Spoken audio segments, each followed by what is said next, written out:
Press the bell icon of the ePathshala channel and never miss another update. So guys welcome back to your class and this is your Vijay here और बहुत बहुत स्वागत है आपका दोस्तों ई पाठशाला के चैनल पे। जैसा कि आप सभी को पता है मेरा नाम विजय है और आप ई पाठशाला के चैनल को देखना शुरू कर चुके हैं। दोस्तों चैप्टर का नाम है challenges to the restoration of Congress system, Congress प्रणाली चुनौती और पुनर्स्थापन। जैसे कि आप सभी को पता है कि इस वीडियो के 2 पार्ट अपलोड हो चुके हैं, ये वीडियो का तीसरा पार्ट है। इस वीडियो के अंदर हम कंटिन्यू करेंगे चुनाव से रिलेटेड, मतलब 1971 के चुनाव के बारे में। क्यों?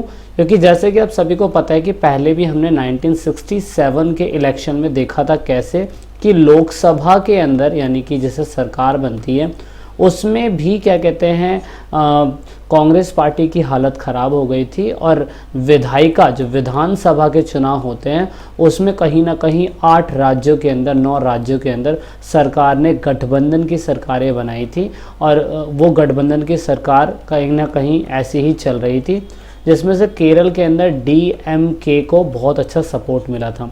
जिन बच्चों ने मेरी पुरानी वीडियो देखी है, पहले इसका पहला और दूसरा पार्ट देखा है, वो इन चीज़ों को काफ़ी अच्छी तरीके से समझ पाएंगे। दूसरा जो हमने एक टाइमलाइन देखा था कि 1969 के अंदर कैसे कांग्रेस के 2 हिस्से हो गए थे, एक कांग्रेस आर हो चुका था और एक कांग्रेस ओ हो चुका था। तो ये क्यों था ये मैंने आपको बता दिया था कि कैसे राष्ट्रपति के चुनाव की वजह से कांग्रेस के 2 हिस्से हो चुके थे, कांग्रेस आर और कांग्रेस ओ। कांग्रेस आर जो थी वो इंदिरा गांधी जी की थी, ठीक है, इंदिरा गांधी जी चला रही थी इसे। वो क्यों हुआ था वो आपने रीज़न देख लिया था कि कैसे नीलम संजीव रेड्डी थे और फिर ये जो था ये सिंडिकेट के मेंबर के थ्रू चलाया गया था। दोस्तों ये याद रखना है आपको, ठीक है। अब यहाँ पर हुआ क्या कि यहाँ पे कहीं ना कहीं सिंडिकेट के मेंबर एस निजलिंगप्पा जो थे, सॉरी पूरा नाम लिख नहीं रहा मैं, एस निजलिंगप्पा जो कांग्रेस पार्टी के अध्यक्ष थे, उन्होंने इंदिरा गांधी को पार्टी से बाहर निकालने की कोशिश करी थी। अब क्योंकि उस समय पे इंदिरा गांधी जी कहीं ना कहीं फ्रंट फुट पे तो थी, थोड़ी बहुत उनकी सपोर्ट थी क्योंकि सिंपल सी बात है इन्होंने राष्ट्रपति को जिताया है। तो इसकी वजह से इंदिरा गांधी जी कहीं ना कहीं DMK, भारतीय कम्युनिस्ट पार्टी, ऐसे बहुत छोटे दल थे जिनके समर्थन को लेकर इंदिरा गांधी जी सत्ता के अंदर बनी रही थी। लेकिन आपको दोस्तों ये याद रखना है कि 1969 से रिलेटेड 1971 के चुनाव तक, इन 2 साल तक भी इंदिरा गांधी जी ने कहीं ना कहीं अपना वोट बैंक बनाने की कोशिश करी थी और यही इस चैप्टर के अंदर हम पढ़ेंगे।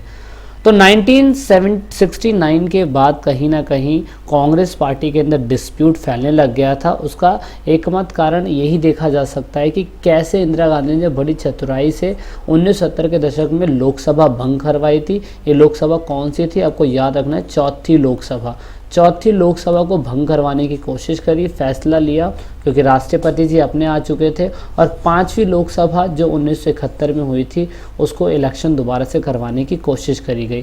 तो हम 1 साल का टाइम पीरियड देखेंगे कैसे इंदिरा गांधी जी ने राष्ट्रपति के चुनाव के बाद कैसे 1 साल काटा था।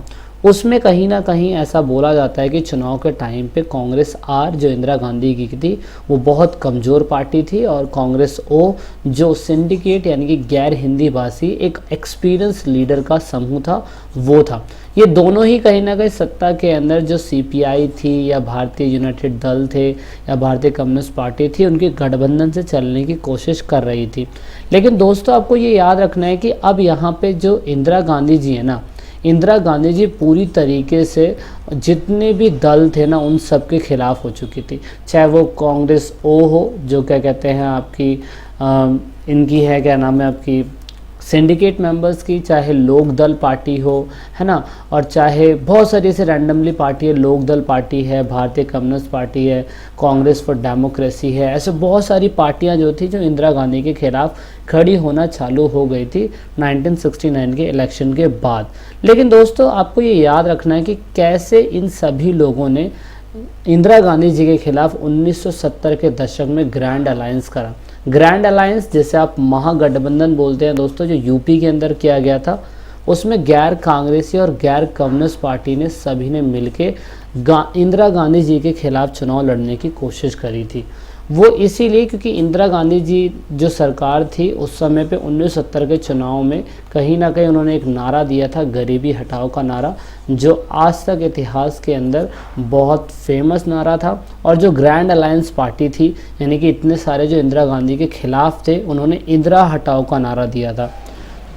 बहुत सारे कारण भी हो सकते हैं, क्योंकि 1969 के बाद इंदिरा गांधी जी ने बहुत कुछ बदलाव करने की कोशिश करी, जैसे बैंकों के राष्ट्रीयकरण से रिलेटेड है, नेशनलिज्म से रिलेटेड है, प्रीवी पर्स के मुद्दे हैं, एक बहुत मतलब टर्निंग पॉइंट था प्रीवी पर्स से रिलेटेड, इसके ऊपर बात करने की कोशिश करी थी। प्रीवी पर्स दोस्तों छोटा सा आपकी किताब के अंदर भी लिखा हुआ है, उस पर ज़रूर पढ़िएगा। छोटा सा बस मैं ये बताना चाहता हूँ कि प्रीवी पर्स को हटाने की कोशिश इंदिरा गांधी की गवर्नमेंट के द्वारा करी गई थी, जो 5वीं लोकसभा के बाद कबूल कर ली गई थी। ये याद रखिएगा। प्रीवी पर्स क्या है वो मैं आपको आने वाली वीडियो के अंदर भी ज़रूर बताऊँगा। अब यहाँ पे महागठबंधन की दिक्कत बस यही थी कि वो एक राजनीतिक कार्यक्रम करते थे, लेकिन हर जगह पे वो इंदिरा हटाओ का नारा देते थे। अब इंदिरा हटाओ का नारा इसलिए दिया जाता था क्योंकि उनको लगता था कि सिर्फ कांग्रेस जो है, कांग्रेस ओ या लोक दल पार्टी है ना, लोक दल पार्टी है या सीपीआई पार्टी है या सीपीआई-एम पार्टी है, ये जितनी भी पार्टियाँ हैं ना दोस्तों, ये सब सिर्फ इंदिरा हटाओ का नारा देती थी। लेकिन इंदिरा ने बहुत अच्छी तरीके से कैंपेनिंग करने की कोशिश करी थी 1969 के चुनाव के बाद, और जब उसने लोकसभा भंग करवाने की कही राष्ट्रपति को, तो उसकी कैंपेनिंग के बाद उन्होंने सभी भारतीयों को गरीबी हटाओ का नारा दिया, जो भारतीय लोगों को बहुत पसंद आया। क्योंकि उस समय पे अल्पसंख्यक जो लोग हैं बेचारे, महिलाएं बेरोज़गार हैं, नौजवान बेरोज़गार हैं, आदिवासी लोग परेशान हैं, माइनॉरिटीज़ के बारे में कोई नहीं सोच रहा, भूमिहीन किसान के बारे में कोई नहीं सोच रहा, दलित लोगों के बारे में कुछ नहीं सोच रहा, कोई वंचित वर्ग जो है उनके बारे में कोई नहीं सोच रहा। लेकिन ये सारे के सारे जो महागठबंधन करके बैठे हुए, ग्रैंड अलायंस करके बैठे हुए, वो सिर्फ इंदिरा को हटाना चाहती है। जबकि इंदिरा गांधी जी इन सभी की प्रॉब्लम्स को लेके खड़ी हुई थी और सभी के चुनाव के बारे और सभी के बारे में सोच रही थी। दैट इज़ वाई ऐसा कहा जाता है कि 1970 के चुनाव में जब 1970 में जब लोकसभा भंग हुई थी और 1971 के फरवरी के महीने में चुनाव हुए, तो इस आम चुनाव ने कहीं ना कहीं जनता को, नॉर्मल जनता को अट्रैक्ट करने की कोशिश करी थी। तो इस तरीके से हम कह सकते हैं कि चुनाव के परिणाम ऐसे रहे कि पूरे की पूरी जो चुनाव पार्टी है, जो कांग्रेस आर की थी, जो रियल कांग्रेस थी, उस कांग्रेस आर ने पूरी तरीके से सीपीआई के साथ गठबंधन बना के 375 सीटें लेके आई।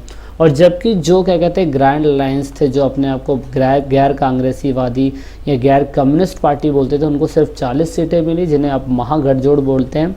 और सिंडिकेट मेंबर जो कभी कांग्रेस के अंदर एक इम्पॉर्टेंट पार्ट हुआ करता, जैसे किंग मेकर हो गए, आपके के कामराज हो गए, ऐसे बहुत से लीडर्स थे जो कांग्रेस के अंदर बहुत इंपॉर्टेंट थे, लेकिन इंदिरा गांधी से टूटने के बाद सिर्फ और सिर्फ 16 सीटें लेके आ पाए। तो अब देख सकते हैं यहाँ पे कांग्रेस आर जो थी वही सही मायने में सही कांग्रेस साबित हो पाई। और यहाँ पे 1971 के चुनाव के अंदर दोस्तों इनको 375 सीटें मिली, जो बहुत बड़ी बात है कि इंदिरा गांधी जी अब पूरी तरीके से सिंडिकेट के मेंबरों से फ्री हो चुकी थी और पूरी तरीके से अब वो क्या कहते हैं अपनी खुद की कांग्रेस की मालिक बन गई, यानी कि खुद की सरकार कांग्रेस आर जो थी उन्होंने बनाई। और इस तरीके से इंदिरा गांधी जी बहुत ज़्यादा शक्तिशाली हो गई और 1971 के चुनाव के बाद जो उनको सत्ता में करना था उन्होंने करके दिखाया। एग्जाम्पल के लिए आपको पता है प्रीवी पर्स के मुद्दे थे, और आपको पता है कि 1991 के दिसंबर के टाइम पीरियड में, इंदिरा गांधी जी के टाइम पीरियड में बांग्लादेश युद्ध हुआ था। वो आपने पहले ही पढ़ लिया, नहीं पढ़ा तो दूसरे लिए बुक को ज़रूर देखिएगा। उसके अंदर 5th चैप्टर है, उसमें बताया मैंने कैसे बांग्लादेश का युद्ध हुआ दिसंबर के अंदर। और फिर 1972 के अंदर जिन 8-9 राज्यों के अंदर कांग्रेस पार्टी की गठबंधन सरकार थी दोस्तों, उन सभी 9 राज्यों के अंदर दोबारा से जो विधानसभा के चुनाव हुए दोस्तों, उसमें भी इंदिरा गांधी जी ने अपनी बहुत अच्छी पकड़ बना ली थी। तो आप सोच सकते हैं कि जो सरकार कभी 67 के अंदर गठबंधन की सरकार बना के सत्ता में आ रही थी दोस्तों, अब उसी सरकार को पूरी तरीके से 1991 के चुनाव में, लोकसभा के चुनाव में भी एक अच्छी कामयाबी मिली। और उसके साथ साथ कहीं ना कहीं 1972 के विधानसभा चुनाव में भी उस सरकार की पकड़ बहुत अच्छी हो गई। तो सोचिए कि अब इंदिरा गांधी जी कितनी ज़्यादा पावरफुल हो जाएंगी, जो सिंडिकेट के भी अंडर में नहीं रहेंगी और उनकी खुद की अब कैबिनेट बनेगी। जो कभी सिंडिकेट से उन्हें पूछ के काम करना पड़ता था, अब इनको पूछ के काम नहीं करना पड़ेगा। तो ऐसे बहुत सारी चीज़ें थी। इस तरीके से इंदिरा गांधी जी पूरी तरीके से कंट्रोल कर पाई। और आप अगले चैप्टर के अंदर दोस्तों यही देखेंगे कैसे इंदिरा गांधी जी अपनी शक्तियों का इस्तेमाल करती हैं। और अब उसने सरकार में तो पकड़ बना ली, लेकिन वो कैसे जुडिशरी, एग्जीक्यूटिव, इन सब के ऊपर कंट्रोल बनाने की कोशिश करती है, जो इतिहास के काले पन्नों में दर्ज है ये चीज़ें। तो दोस्तों इस चैप्टर के अंदर इतना ही है। I hope you like this video. इस चैप्टर का कंटेंट मैंने आपको बताने की कोशिश पहले ही करी थी कि 1969 के इलेक्शन से लेके 1991 के इलेक्शन तक का था। ठीक है, तो मिलते हैं हम नेक्स्ट चैप्टर के अंदर। This is it in this part. Thank you for watching.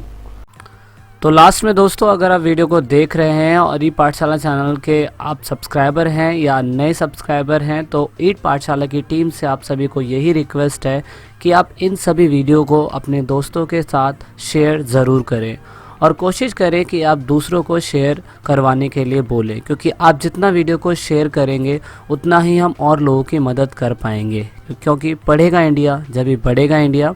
तो वीडियो के लास्ट में वीडियो को एंड तक देखने के लिए, चैनल को सपोर्ट करने के लिए बहुत बहुत धन्यवाद।